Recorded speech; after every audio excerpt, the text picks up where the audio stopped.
Hey y'all, yes, this is Rashid of DC Boxing Legends. I'm here with the great Ray Massey.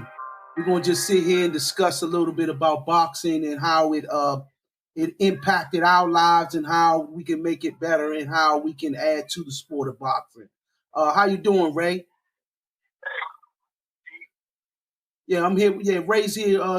Ray, let's get back on the topic of what we were talking about before and how our upbringings in the sport of boxing was for us and how it impacted your life today and the lessons that you got from it. Yeah, man, it's a lot of lessons, man. I don't even know where to start. It was so much. Great coaching. The best coach is a well-rounded coach that not only shows you about the sport, but shows you about life. Right.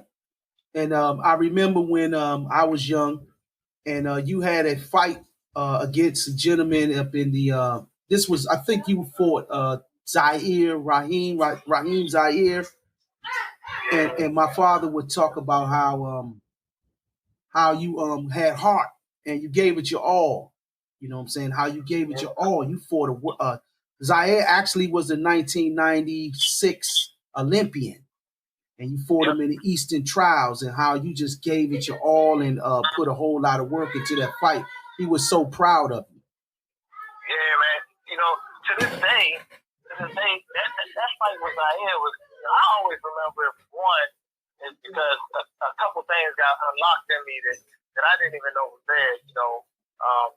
There was actually a strong chance I wouldn't have made it to that fight because I had fought the guy Whirlwind or Norman from Portsmouth. He was like 15 knockouts before I even made it to that fight. But yeah, hats off to Zaire.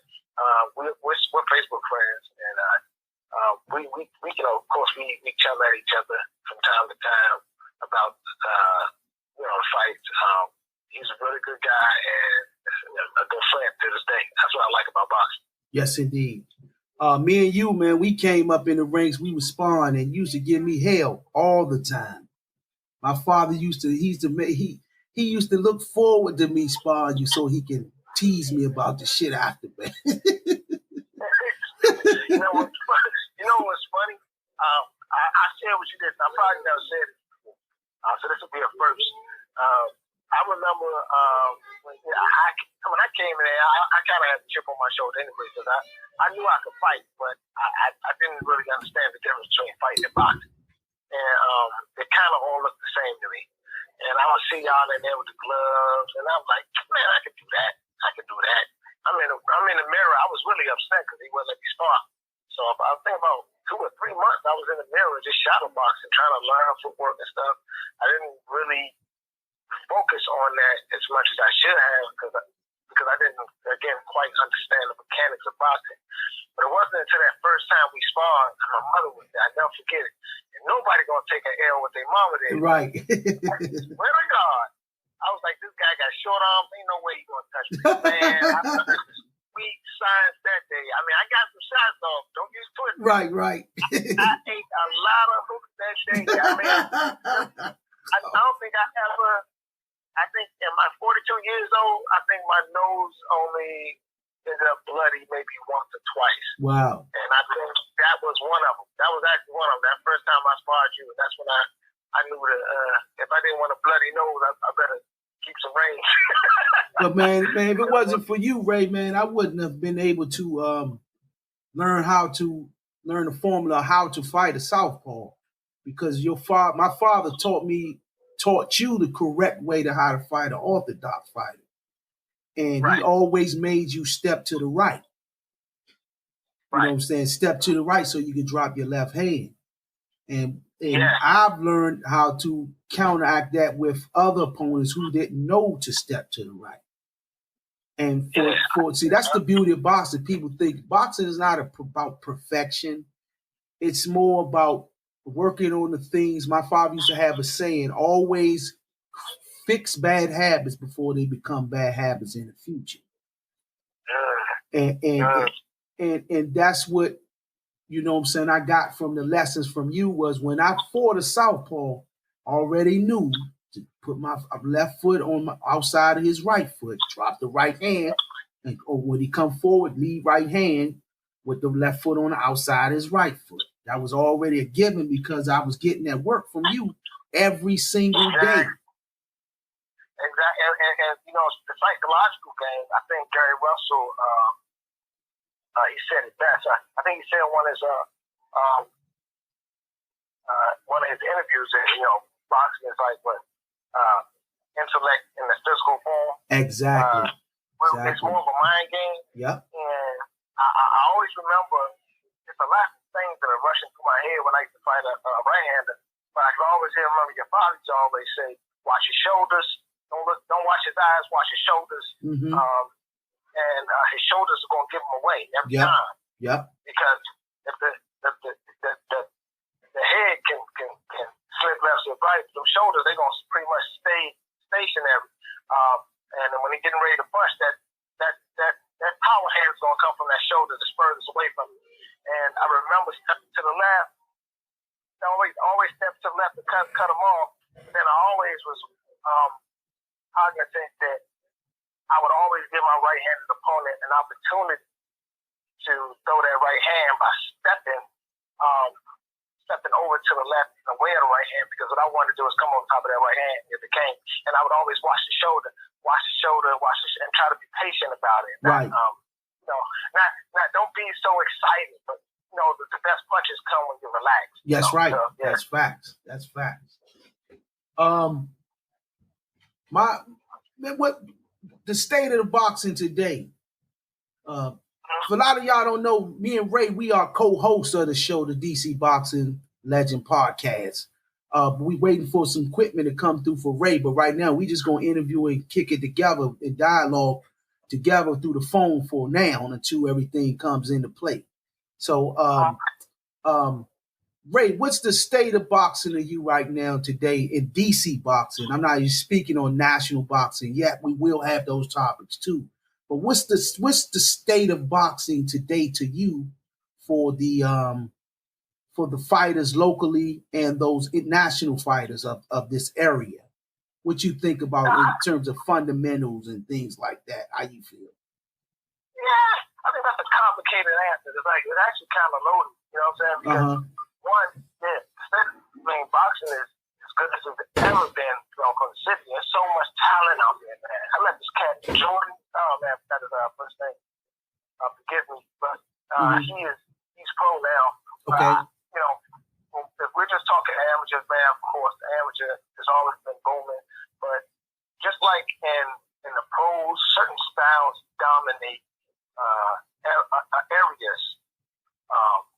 I think in our area now, you see a lot of, you don't see as much diversity as it used to be.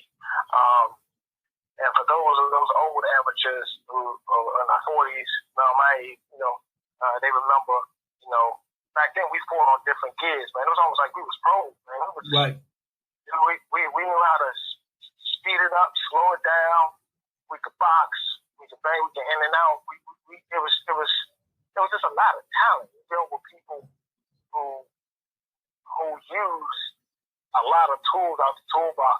And not to say that the new fighters don't, but they got, boxing is kind of evolved now where you see a lot of new fighters. I see a lot of dogging going on. It ain't really, dogging is just one aspect of it. You know what I'm saying? It's almost like breakdance. There's so many forms of dance, but you see a lot of these fighters now, I just think they take too much abuse. Right. They go in and they forget some of the fundamentals of boxing. That's why I like you and your brother, man. Y'all focus on stuff like fundamentals, and really that came from Pops. Right. Man. I'm gonna put you out there. You ain't come up with that. I remember that Pops used to always be upside our head talking about fundamentals. Oh, most definitely. And he broke it down back then. He was even talking about diet. Yeah. But the fundamentals I see aren't always on display, especially when you go to some of these shows where, like back then we fought everybody. Everybody fought everybody. Everybody was good, and so you can lose. And I said this before, and I'll say it again. You could be a national champion and lose to somebody in the local. I mean, that's how it was then. I mean, it happened. That happened to me before.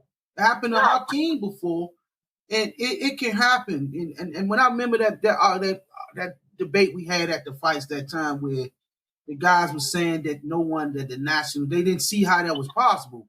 Remember, everybody, when you didn't come out the gate becoming a national champion, you had to be the national champion to become a national champion. That was damn near the formula to it all. I remember guys coming out of nowhere and just winning whole tournaments. Devin King wasn't no national champion at first, but Devin King was knocking everybody's ass out there up in the silver gloves and the gold, and not the silver gloves and the JOs when he was a junior. He was knocking everybody's ass out. And David King at that time he had up about 13, 14 fights, man. I didn't know who he was. He went to my school. Yeah, man, he was a beast, man. He was a beast. Somebody had to point him out. I was like, yeah, that guy, the quiet guy over there? The quiet, laid back dude, man. Yep. Word. Devin King ended up staying over, and he went to Marquette to the camp. I was going to go there before I moved to Newport News. The guy Al Mitchell wanted me to come there. He ended up taking Clarence Vincent went up there when I stopped fighting. And that was a great opportunity for Clarence Vincent, who became an Olympian because of that opportunity given and being away from D.C., being able to get focused. Great fighter. I'm a great amateur. Yeah, man. And again, we spent so much talent. It's crazy how, what really defines like a great fighter. It's so many things that you could, attribute that to. A lot of times you learn. I know for me, I'll say I learn more in defeat than I ever learned in winning. Because you take so much data back. Right. You get to comb over the data, and you comb over, especially if you didn't take any like heavy abuse. Right. You can really go back and just replay that fight in your mind and become better. Right. I always tell the youngsters now, don't be so caught up on it. I know how Floyd makes it like, you got to be undefeated in order to be successful. Not really. Some of the biggest bosses got lost, and the most influential fighters, it's okay. It's really okay. It shows that you have wisdom. You learn some things, and to rise again is the biggest thing of all. Yeah. And you know what, Ray? I use those same lessons now. That's why my wife be wondering, like, when I get under pressure and something don't go right, and she be like, "Why are you so calm?" I say, "This is something given to me through boxing." After I lost a fight at the Nationals or wherever I lost at, I would go and fix and correct. My father would make us go and fix and correct the mistakes that was made at that fight that we lost. If my right hand was too slow, we worked on the right hand. I remember when my brother fought Rock Allen, who was a 2000 Olympian. My father made Hakeem sit there and focus on dropping the right hand down the pipe. Every time when we sparred him, I had us simulate that we were Rock moving forward, because Rock would come straight at you. And Booby, my father, would make him drop the straight right hand down the pipe to stop him in his tracks. And that's what Hakeem did. And those are lessons, like, even though we left the game at a young age, those lessons from boxing still applies to this day. I use them for all my business adventures. I use them for everything I have going on still to this day because of them. I say in my head sometimes, and I'm glad you kind of hit on that, because I say in my head sometimes, not being emotional, boxing fighters are very emotional, very passionate fighters. Some of the best fighters, they gotta have a passion for this thing. Nobody wakes up and wants to get hit. You gotta really want to do it to walk down that aisle and climb in that ring, defeat those butterflies in your stomach, defeat those nervous,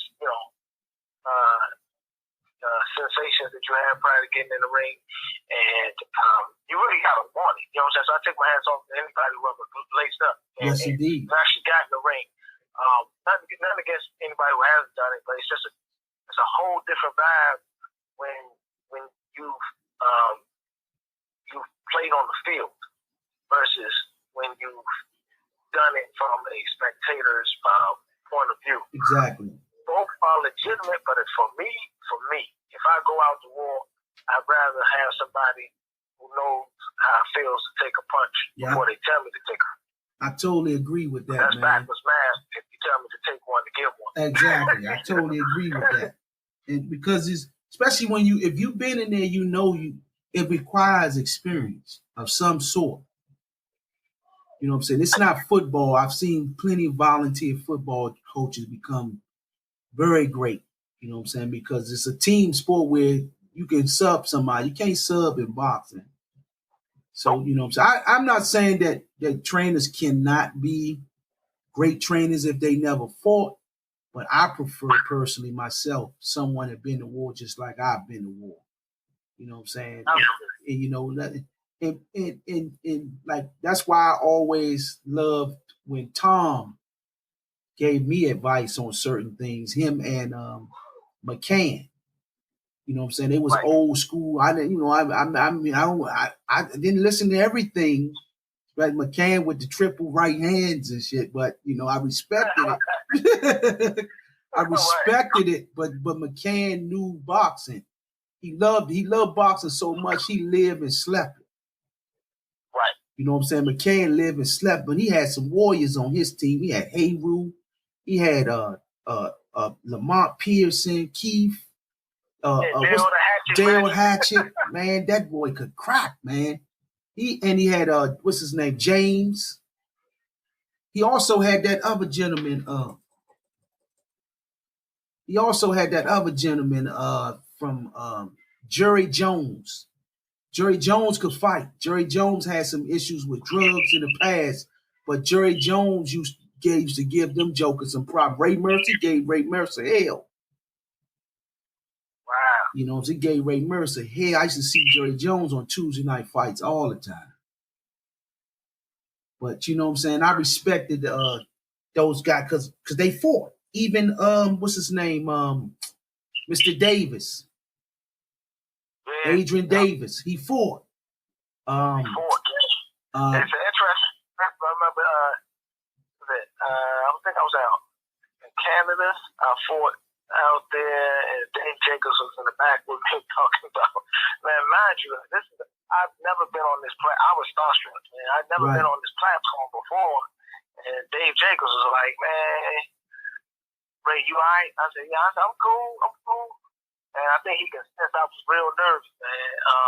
And he was like, I guess other guys on the team, they've been there before. Yeah. All this was the first time for me, so I was kind of a little bit overwhelmed. Mm-hmm. And he was like, yeah, Ray Leonard was the same way, man. And the crazy part is, I said, that's right.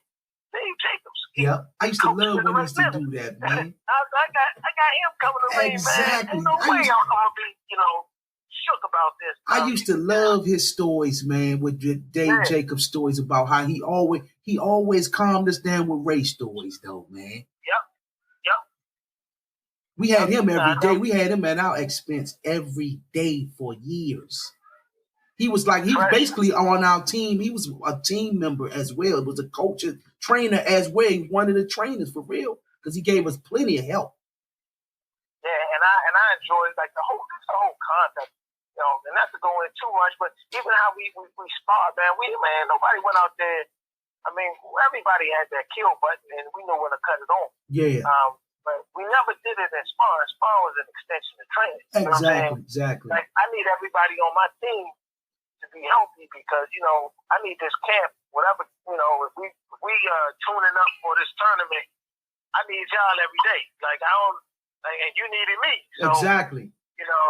If it was a moment in a sparring section where somebody got hurt or you thought, you landed a good one, kind of backed off a little bit. It was like, right. And that's what, because we understood that the you know what I'm saying, our teammates were brothers to us. Right. You know what I'm saying? And that's how we look at it still to the day. You a brother to me. Your brother's a brother to me. Silas is a brother to me. Rick's a brother to me. Nesto's a brother to me. Dirk Abels, if I see him again, he's a brother to me. All day. All of those brothers, it was plenty of them came by. Carlos Diaz, Lloyd Hawkins, and John Hawkins, brothers, man. They are brothers to us. And they will always be that way. It was guys that I looked up into the sport, like Mark Tusop Johnson. When I listened to him to have the conversation one time he had about, he was talking about when he had to do his first 12 round, and we used to listen to that stuff. Like he'll be back there, when he first won his title, and he had the belt in his briefcase, and he was talking about how difficult it was to get through those 12 rounds. You know what I'm saying? Right. And those just lessons that I didn't use it for boxing, I used it for life. How to overcome those rounds in life. Same way. It's new to you, but you got to overcome it. This stuff that came from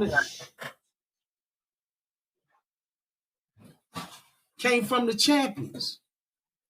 But we 20 minutes in, man. It's like we could go 2 hours, man. Man, I'm trying to tell you, man, because it's so much. You can't follow it all up. You really got to expand it out, and go and deep dive into some of these things.